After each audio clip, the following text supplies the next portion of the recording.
আমরাই সর্বপ্রথম বাংলাদেশের মধ্যে ৬৫ প্রকার মশলা দিচ্ছি। সবাই ২২-২৩ বলে কি দিচ্ছে না দিচ্ছে জানি না। পেস্তা বাদাম, কাজু বাদাম যাচ্ছে, কেউ বাদাম কাজু বাদাম দেয় না, আমরাই ফার্স্ট দিচ্ছি।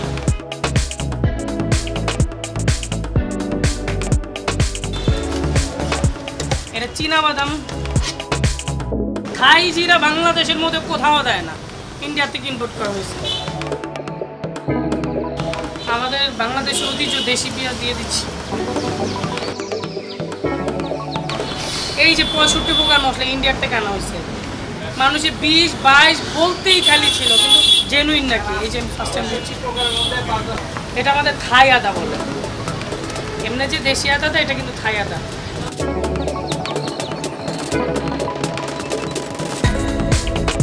আমরা কাশ্মীর ইউজ করি, এটাও কিন্তু আনা জেনুইনলি খাঁটি সরষের তেল।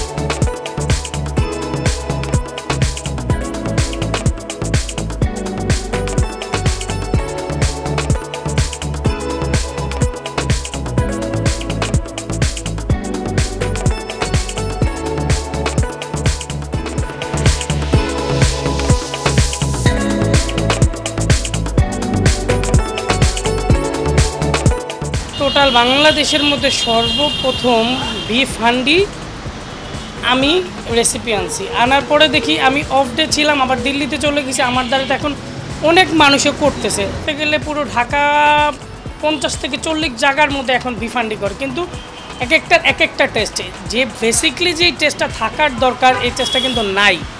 বিভিন্ন মানুষের রিভিউ খারাপ দেয়, এর জন্য আমি ব্যক্তিগতভাবে উদ্যোগ নিচ্ছি যে খাবারের যে কোয়ালিফিকেশনটা রাখার দরকার টেস্টটা, এই টেস্টটা দিতে পারে না। এর জন্য আমার ব্যক্তিত্বর কারণে আমি এখানে অ্যাডভাইজিং করে নতুন করে শুরু করছি যে এটা যে ইউনিক একটা টেস্ট, পারফেক্ট টেস্টটা এখানে যুক্ত করার জন্য।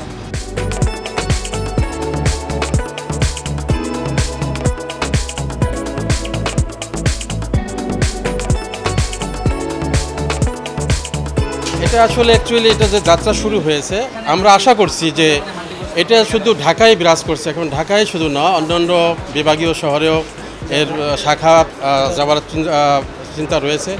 ইভেন এটাকে যদি আল্লাহ কবুল করেন, আমরা আশা করছি যে এটা দেশের বাইরেও সেক্ষেত্রেও এটার একটা বিস্তার করা যায়, যদি আল্লাহ তৌফিক দেন ইনশাআল্লাহ তাআলা আজিজ। এ ধরনের একটা মানে পরিকল্পনা এবং ইচ্ছা আমাদের রয়েছে ইনশাআল্লাহ। সেই সাধারণ খাবার থেকে শুরু করে আপনার উন্নত মানের খাবার, সেই সব ধরনের খাবারই রয়েছে। হান্ডি গোশত, এর সাথে সাদা ভাত এবং পোলাও গোশত থাকবে। সব শ্রেণী পেশার মানুষ যাতে এখানে খেতে পারে সেই ব্যবস্থাও রয়েছে। একজন মানুষ সেই ৫০ থেকে ৬০ টাকার মানের যে খাবার, যেটা যতটুকু সম্ভব সেটাকে উন্নত পর্যায়ে তার চাহিদা অনুসারে, তার প্রয়োজন অনুসারে খেতে পারে বা খেতে পারবে, সেই ব্যবস্থাপনাও এখানে রয়েছে। ৪ থেকে ৫০০ মানুষ এখানে খেতে পারবে। আর ২00-৩০০ কেজি গোস্ত এখানে ব্যবস্থা আছে, খেতে পারবে। একদম হালাল গোস্ত এবং প্রপার দেশি গুঁড়ো র গোস্তটা এখানে পাবে। এখানে চুই ডাল পাবে, হাঁস পাবে, দেশি মুরগি পাবে, ভাত থাকবে, রুটি থাকবে, রুমালি রুটি আছে, সেদ্ধ রুটি আছে, নেহারি আছে, হালিম থাকবে।